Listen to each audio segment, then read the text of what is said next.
लोकसभा चुनाव 2024 संपन्न हो गए हैं और उसका परिणाम भी आ गया है।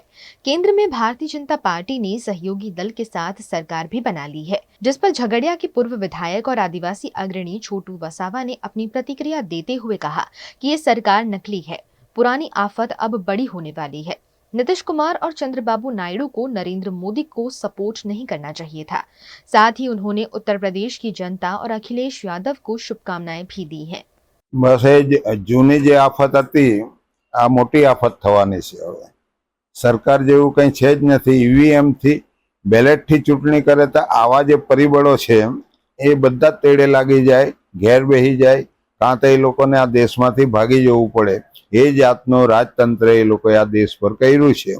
लोको माफ करी शके एवुं छे ज नथी। आ तो आ लोकोनी मजबूरी पैदा थयेली छे। भाजपनी एनडीए ने जे साथी पक्ष छे, जनता दल युनाइटेड होय के चंद्रबाबू ना टीडीपी होय, ए लोकोनी मजबूरी छे। केम के आजे प्रजामां बीजा लोको प्रजा थकी जे चूंटाईने आव्या होय एवा लोको सत्तामां आवे तो सीधा ज आ लोकोने ते जेलमां जवुं पड़े। पहेलो आरोपी बनी जाए नरेंद्र मोदी, प्राइम मिनिस्टर जे बनी बनावटी आ देशनो आ बनी जाए एवुं छे। एटला माटे एमने डर छे, एटले मजबूरीथी भेगा थयेला छे। आ सजाथी बचवा माटे जे घोटाळा कर्या छे, इलेक्ट्रिक બોન્ડ ના જે બધા લઈને આજે દેખીતી વાત છે, ઓપન વાત છે કે એ લોકોએ મોટો કાંડ કરેલો છે। એ માણસ આ ચૂંટણી કેવી રીતના લડી શકે, એને ઇજાજત કેવી રીતના મળી શકે આ ચૂંટણી જીતવા લડવાની? મારે એમ કેવું એ વારાણસીમાં આજે બી હારી જ ગયેલો માણસ છે ને। પોલિંગ 1 વાગે બંધ કરી દીધું, બનાવટી મત નખાવ્યા, એને કેવી રીતના પ્રાઇમ મિનિસ્ટર બનાવી શકે? મારે એમ કેવું છે આ લોકોએ નીતિશ કુમારના, ચંદ્રબાબુ નાયડુ ખરેખર આ દેશના હામી હોય આ સરકારને એ લોકોએ સપોર્ટ જ નહીં કરવો જોઈએ, હું માનું છું ત્યાં સુધી। આજે એમાંથી બી ગાબડું પાડીને આટલી સીટો એમણે લીધી છે।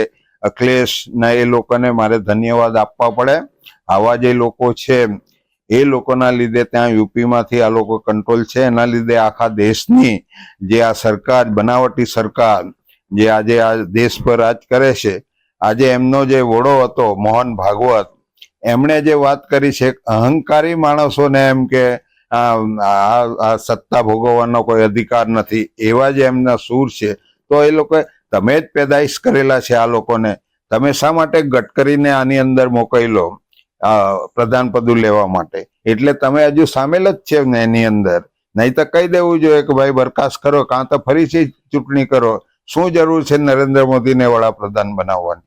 આ દેશને છીનભીન કરી નાખ્યું, એનો કોઈ પ્રોજેક્ટ આ દેશના લોકો માટે સક્સેસ નથી। એ બધા પ્રોજેક્ટો એવા છે કે આ વસ્તીને નુકસાન કરનારા પ્રોજેક્ટો છે। આવી સરકાર કોઈ દિવસ ચલાવવી નહીં જોઈએ આ દેશની અંદર। એ લોકો હિન્દુવાદ કરીને શું કરવા માંગો છો? આ દેશના બધા હિન્દુઓ મરી જવાના છે।